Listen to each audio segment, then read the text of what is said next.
So by the title of this video, you might think I'm going to spend my entire time talking to you shitting on Destiny 2. And that's kind of true, I'm not gonna lie. But for the most part, yeah, we're gonna talk about why Destiny failing right now is a good thing. Now don't get that confused with me saying that I want Destiny to fail or that I enjoy seeing it fail. It is kind of like a tough love thing, right?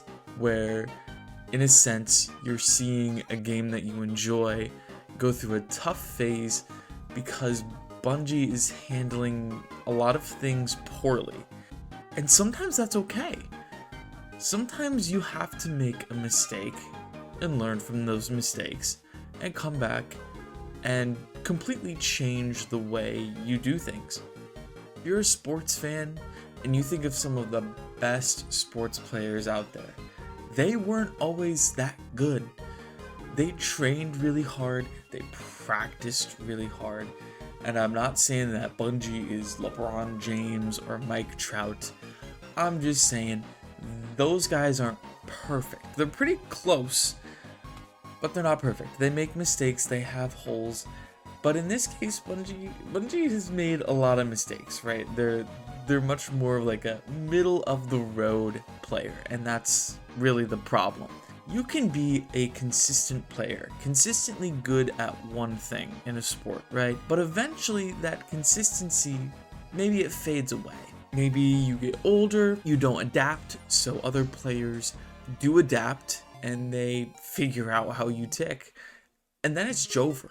It's Jover for you, and what is your choice at that point? Do you retire and leave? Or do you keep chasing that competitive goal and do you change? And sometimes that change, it might not be what you want. It might not be something that you enjoy. It might not be something you're comfortable with. But in order to keep playing the game and in order to keep being consistent, sometimes you have to do that. And the change that I'm talking about is just a sweeping change that Bungie has to make to everything in Destiny. And it's not something that's going to happen overnight. It's something that is going to have to happen little by little, piece by piece, and it's not going to be easy. Very much I have a huge inspiration for this video from a content creator named It's Tizzle. He's fantastic. Go check out his channel. He has tons of builds, tons of videos just like the one I'm doing now, and there's one in fact that again just inspired this entire video for me, as well as will change the way you look at Destiny when you think about it, if you haven't already seen that video or put the pieces together yourself. But throughout this video you hear a presentation from Bungie's Justin Truman about game development, because of course it was at the Game Developer Conference. And the reason I bring up consistency is because that's been Bungie's MO since that conference. It's not to blow you away, it's not to over-deliver, which is a very common thread.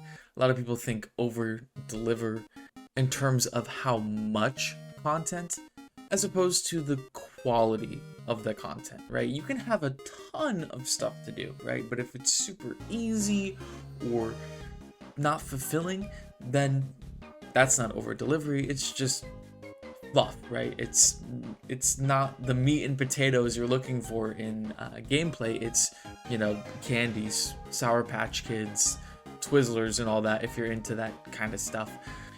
And really the biggest change, and you can feel this if you've been playing Destiny at all, really at any time throughout its history, but especially more recently, that the MO has also changed from a game that the devs make that they want to play themselves, right?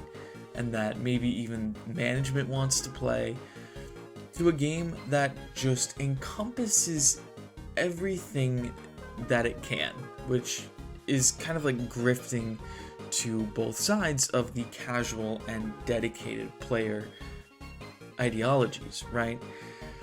But I think the most important thing to take from that is this isn't the best version of Destiny that we can see. This is simply just the version that is built on the conveyor belt. I'm gonna plug Dado as well, even though Dado doesn't need a plug from me. But the point of this plug is he talks about how content creation in Destiny especially has become a rat race, right? And I feel like for Destiny 2 development, it's very much the same thing. So what does Dado mean by rat racing in the content creation space? Whoever gets the video out first on the newest thing, the guide for the new exotic mission, for example, that person is going to get the most views, because when someone goes to search the guide, it's going to be the first thing to pop up. Or someone who maybe plays the game and has notifications on for all of these creators, boom, they see a notification for an Ask to Cross guide, they're going to go watch that first. Because, you know, maybe Dado hasn't gotten to it yet, maybe Esoteric hasn't done it yet. So that person, they might not end up getting the most views, but they will be the first. So there's a solid chance of that, right? So how does this relate to the development cycle? Well, instead of taking your time to make the best guide video, like someone like Dado might do, or someone like Mactix, whoever you can think of, right? They might take the time to make sure the guide is thorough, they include everything they can, right? In the dev cycle, they might not do that for the content. They might just throw whatever sticks onto the board and say, okay, this is going to be enough to satisfy some people in the hardcore community, and that's okay. And something comes out as half-baked, not that good, and the community complains about it because it isn't the best version of the game. It's just the consistent, streamlined version so that Bungie can pump out content as fast as possible. And speed isn't everything, I can tell you that. I did just make a video questioning whether or not Bungie should continue making seasons, because I, as a fan of the game, would rather see seasons gone if it meant we got larger expansions that over-delivered with solid content. I'd rather have annual excitement about the game than yearly dread about experiencing this content drought and waiting for the next big thing.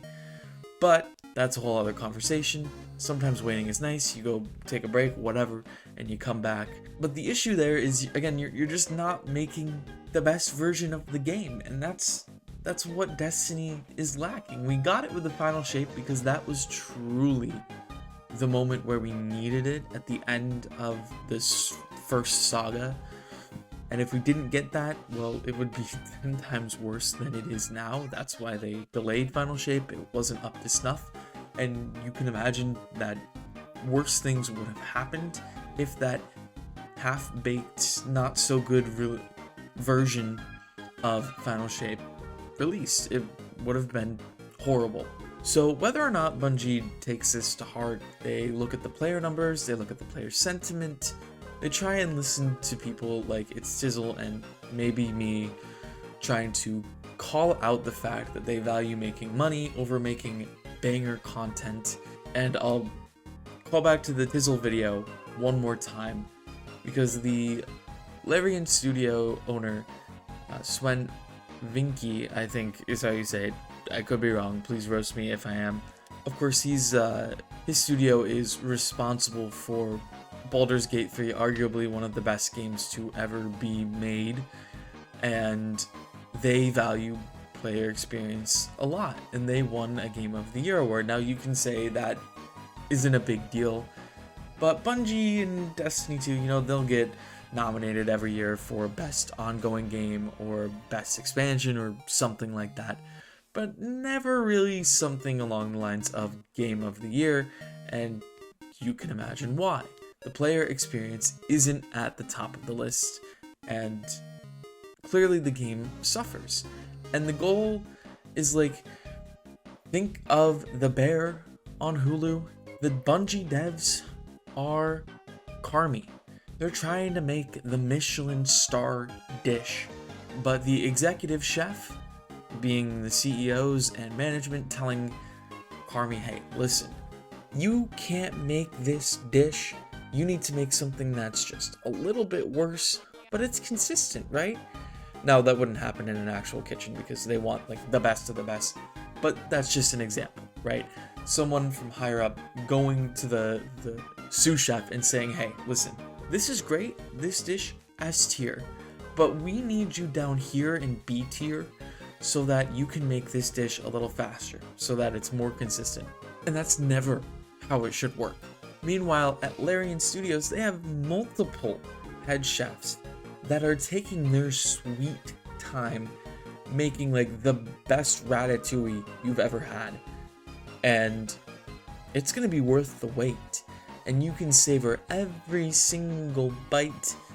And that's just something you don't have with Destiny. You kind of just, it's like sometimes Destiny feels like a bag of Doritos in the new shrinkflation era. There's more air than there is chips. Now, this isn't true for every release, but seasonal content might be the best example of this. And that's why you're like, hey, listen, I'll skip on the chips and I'll wait for the beef jerky. It has more protein, okay? And I'm talking about food a lot. I swear I'm not hungry. I just think it's a good example because, listen, I used to work in a restaurant, so it works for me. So hopefully this is a wake-up call, like I was mentioning before, and I mean, we'll see. I am just so tired of making negative videos, and that was really my plan with this video. And it kind of still is on the negative side, so I apologize for more negativity farming. But this is just something I am passionate about. I want to see Destiny succeed, but right now it's not happening. And there really hasn't been any major changes announced yet. I know there could be stuff in the works, and I'm not gonna like sit here and yell that, you know, we haven't been told about something that's in the far away future, because Frontiers does seem like it will be completely different from anything we've experienced. So I'm very open to seeing what that's like. But as long as the current leadership is still around and the MO stays the same at Bungie, let's just say there's going to be a lot of variety content on the channel, and Marvel Rivals is fun. I'll be playing that too. I will always come back to Destiny until the grave is dug and it is secure under 6 feet of dirt. But that doesn't mean I won't be here to criticize it on that journey, if that is indeed where we end up. Anyways, that's enough of me. If you made it this far, you're awesome, and you should consider subscribing, because most of the people who do watch my videos are not subscribed. It's free, it's easy, and I will love you forever.